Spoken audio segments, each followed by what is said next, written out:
আহলান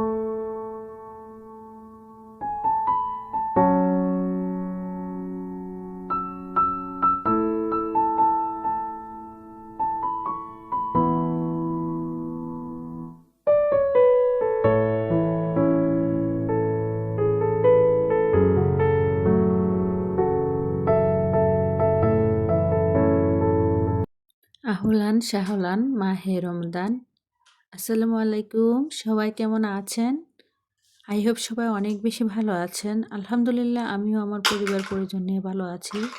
এই তো প্রতিদিনের মতো আবার একটু নতুন লাইফস্টাইল ব্লগ নিয়ে এসেছি আপনাদের মাঝে। আশা করি আজকের ব্লগটা আপনাদের অনেক বেশি ভালো লাগবে। আজকে সকালবেলা ঘুম থেকে উঠেছি অনেকটাই দেরি করে, কারণ যেহেতু সেহরি খেয়ে ফজর নামাজ পরে ঘুমানো হয়, যার কারণে রমজান মাস আসার পর থেকে আর কি মানে একটু দেরি করেই ঘুম থেকে উঠতে হয়।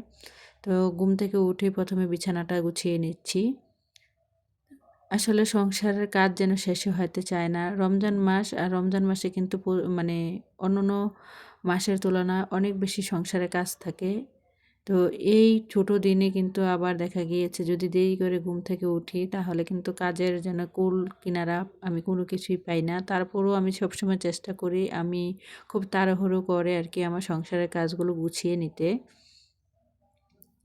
তো ভিডিওর এই পর্যায়ে এসে যে সকল প্রিয় মিষ্টি আপুরা ভিডিওটি লাইক দিতে ভুলে গিয়েছেন, প্লিজ ভিডিওটিতে একটি লাইক দিয়ে অবশ্যই কন্টিনিউ করবেন। আর যারা অলরেডি এই কাজটি করে দিয়েছেন তাদেরকে জানাই অসংখ্য ধন্যবাদ। আর যারা প্রতিনিয়ত আমার ভিডিওগুলো দেখে লাইক কমেন্ট শেয়ার করে এবং কি দেখা গিয়েছে আমাকে নতুন নতুন ভিডিও বানাতে অনুপ্রেরণা যোগায়, সেই সকল আপুদের জন্য রইল আমার অন্তরস্থল থেকে অনেক অনেক দোয়া ও ভালোবাসা। গত ভিডিওতে আমি লাইক দিতে মানে লাইকের কথা বলতে ভুলে গিয়েছিলাম, যার কারণে দেখলাম যে আমার আপুরা একদম লাইক দিতেই চাননি।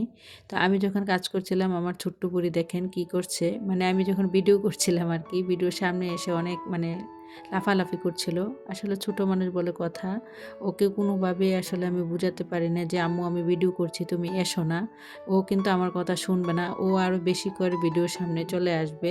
তো যাই হোক, এখন আর কি চলে এসেছি বিছানাটা গুছিয়ে। এখানে আর কি মিররগুলোতে দেখলাম অনেক ধুলোবালি পড়ে আছে, আর ধুলোবালির কথা কি বলবো, ইদানিং কিন্তু বৃষ্টিপাত হচ্ছে না, যার কারণে অনেক বেশি ধুলোবালি ফার্নিচারের উপরে এবং কি ঘরের অনেক বেশি মানে আসবাবপত্রের উপর আর কি পড়ছে। আসলে বৃষ্টি বাদলের দিনে কিন্তু আসলে এত বেশি মানে ধুলোবালি হয় না।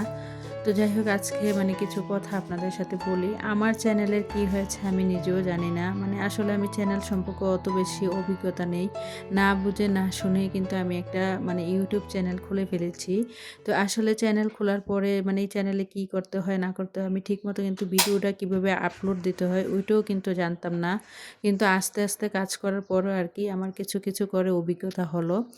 এখন বর্তমানে ইদানিং কেন জানি 2-3টা ভিডিওতে মানে আজ কয়েকটা দিন যাবৎ মানে আমি দেখছি আমার চ্যানেলে কোনো ভিউজে হচ্ছে না। আগে কিন্তু আমি টাকা নিয়ে ভিডিও বানাতাম, আমার টাকার ভিডিওগুলোতে অনেক পরিমাণে কিন্তু ভিউজ হতো।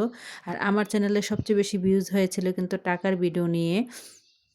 এখন কেন জানি টাকার ভিডিও নিয়ে বা কোনো কিছু নিয়ে ভিডিও বানালেই ভিউজ হয় না। ইদানিং কিন্তু আজ থেকে 4-5 মাস আগে আপনারা হয়তো খেয়াল করলে দেখতে পাবেন, আমার একটা ভিডিও মানে আমার যে কোনো ভিডিও আমি যদি টাকা নিয়েও ভিডিও বানাতাম ওই ভিডিওতেও ভিউজ হতো, আর যে কোনো টাইটেল বা থাম্বনেল দিলে ওই ভিডিওতে কম হলো 500 থেকে 600 কিন্তু ভিউজ হতো। এখন বর্তমান সময়ে এসে আমার চ্যানেলের কি হয়েছে আমি নিজেও বলতে পারি না। এত কষ্ট করে দেখেন, একটা 15 মিনিটের ভিডিও বানাতে গেলে আমাদের কত কষ্ট করতে হয়। একবার ভিডিওগুলো করো, এডিট করো, ভয়েস দাও, তারপরে দেখা গেছে এক্সপোর্ট করো, আবার ইউটিউবে ভিডিওটা আপলোড দাও। আসলে অনেক টাফ ব্যাপার। যারা শুধু ইউটিউবে ভিডিও করে তারা বলতে পারবে একটা ইউটিউবের ভিডিও বানাতে কত বেশি কষ্ট হয়। এত কষ্ট করে যদি একটা ভিডিও বানানোর পর যদি ভিডিওতে ভিউজ না হয়। আর ইদানিং কেন জানি 2টা ভিডিওতে দেখলাম ট্যাগ কোনো কাজই করছে না। মানে আমি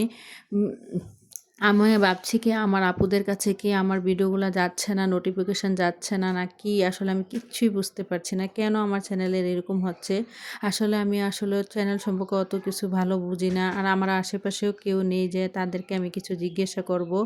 আসলে জানি না ইউটিউব মামা কেন আমার সাথে এরকম করছে, জানি না। তবে আমার অনেক বেশি কষ্ট লাগছে, খারাপ লাগছে। আল্লাহ তুমি আমার চ্যানেলটাকে ঠিক করে দিও, আবার আমার চ্যানেলটা আগের মতো করে দাও। টিকে মানে মাঝে মধ্যে দেখা গিয়েছে আমি যে লাইফস্টাইল ব্লগ মানে চ্যানেল ভিডিও আপলোড করি, তারপর আবার দেখা গিয়েছে বেশিরভাগ সময় কিন্তু আমি টাকা নিয়ে ভিডিও আপলোড করি, কিন্তু টাকার ভিডিওতে কিন্তু মোটামুটি ভিউজ হয়।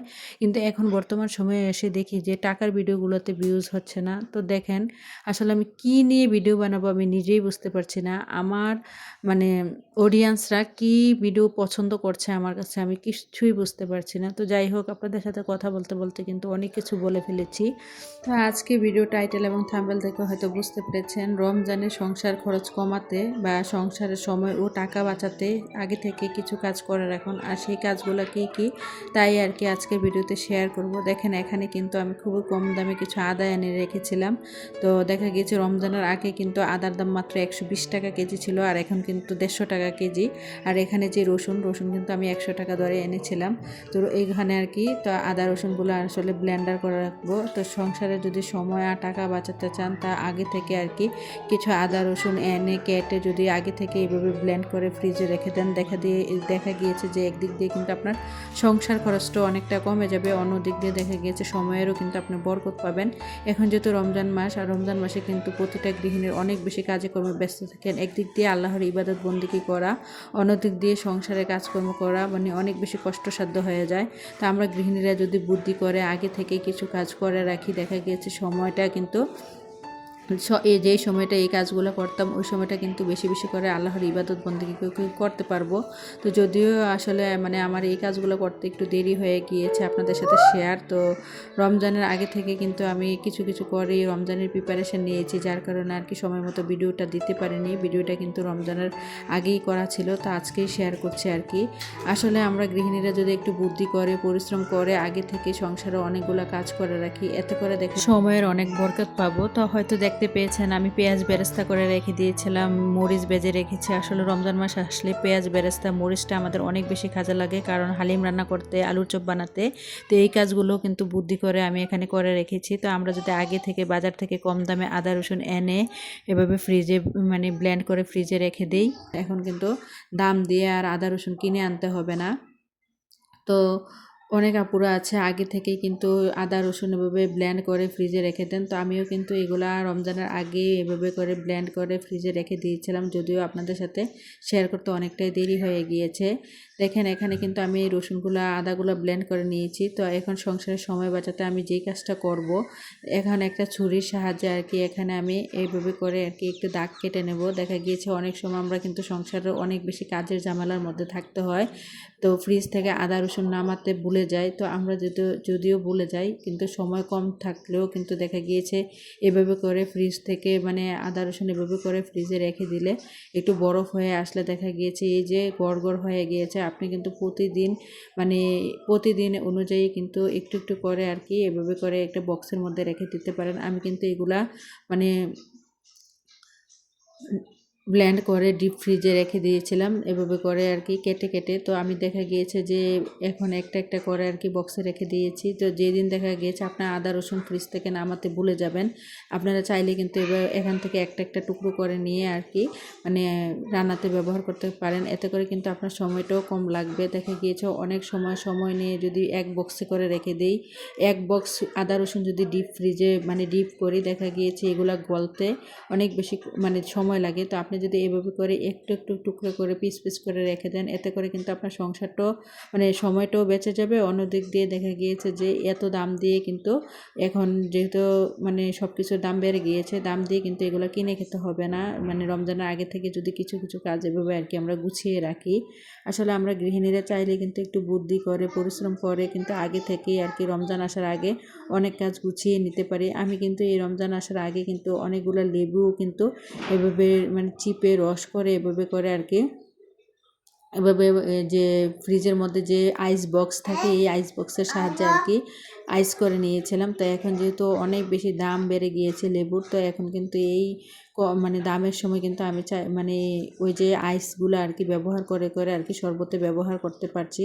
তো আপনারা যদি চান বুদ্ধি করে কিন্তু এভাবে করে সংসারের সময় আর টাকা বাঁচাতে চাইলে আগে থেকে এই কাজগুলো আর কি করে রাখতে পারেন। তো তারপরে চলে এসেছি আর কি এখানে আজকে নুডলস রান্না করছি, আর এই নুডলসটা রান্না করছি যে ইফতারির জন্য। তো আসলে দেখেন প্রতিদিন যদি আমরা ভাজা পোড়া টাইপের খাবার খাই, দেখা গিয়েছে একদিক দিয়ে কিন্তু সময়টাও অনেক বেশি লাগে বাঁচতে দেখা যাচ্ছে আলুর চপ, বেগুনি, পেঁয়াজু, তারপর দেখা গিয়েছে ছোলা বুট, এগুলো করতে করতে অনেকটা সময় লেগে যায়। একদিক দিয়ে কিন্তু আপনার তেলের খরচটাও অনেকটা বেশি পড়ে যায়, অনেক দিক দিয়ে দেখা গিয়েছে গ্যাস খরচটাও অনেকটাই বেশি পড়ে যায়।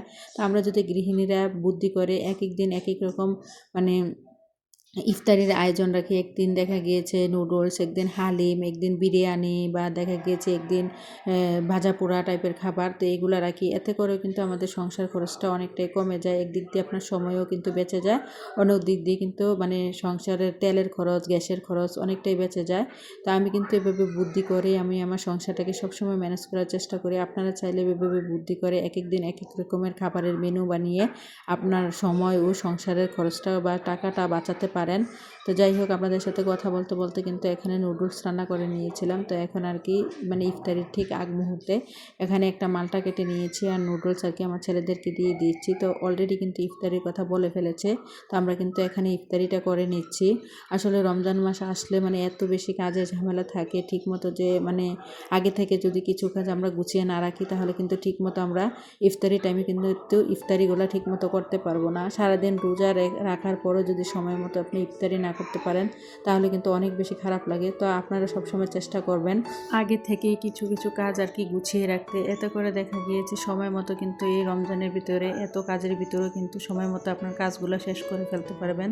তারপরে চলে এসেছি ইফতারির পরে আর কি, দেখলাম চুলার আশেপাশে একটু তেল চিটচিটে ভাব হয়ে আছে, তো চুলাটা একটু পরিষ্কার করে নিয়েছি, কারণ যেহেতু রান্না করব আবার সেহরির জন্য। তো আজকে সেহরির জন্য রান্না করব শুধু পেঁয়াজ দিয়ে মাছ ভুনা করব, কারণ আগের দিনে 2টা তরকারি আর কি অলরেডি আমার আছে। গরুর মাংস রান্না করেছিলাম, গরুর মাংস তরকারি ছিল। তো আর আমার পাশের ফ্ল্যাটের এক ভাবি আমাকে গরুর বট যে তরকারি বলে, তো উনি কিন্তু গরুর বট তরকারি আমাকে দিয়ে গিয়েছে, কারণ এই ভাবিটা কিন্তু আমার সাথে অনেকটাই ভালো, চলাফেরা আর কি আমরা একে অন্যের সাথে আর কি খুবই ভালোভাবে চলাফেরা করি। তো দেখা গিয়েছে ভাবি আর কি বাবা গরু জবাই করেছিল ওনার ছেলেদেরকে আকিকা দেওয়ার জন্য। তো দেখা গিয়েছে তো ওখান থেকে আর কি গরুর বট রান্না করেছিল বেশি করে, তো সবার বাসায় নাকি একটু একটু করে দিয়েছে আর কি, তো আমার বাসায়ও দিয়েছে। তো গরুর বট তরকারি ছিল, আবার দেখা গিয়েছে গরুর মাংস তরকারিও ছিল। তো শুধুমাত্র আজকে মাছ বোনা করব।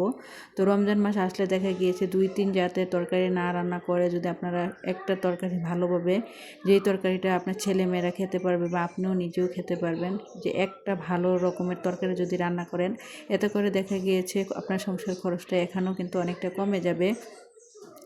দেখা গেছে বেশি করে তরকারি রান্না করলে এগুলো কিন্তু খাওয়া হয় না, অন্যদিক দিয়ে অপচয় হয়, নষ্ট হয়, ফেলে দিতে হয়। অন্যদিক দিয়ে দেখা গিয়েছে এগুলো বাজার থেকে কিন্তু অনেকটা কড়া দামে কিনে আনতে হয়, কারণ এখন যেহেতু রমজান মাস সব কিছুরই কিন্তু দাম বেড়ে গিয়েছে।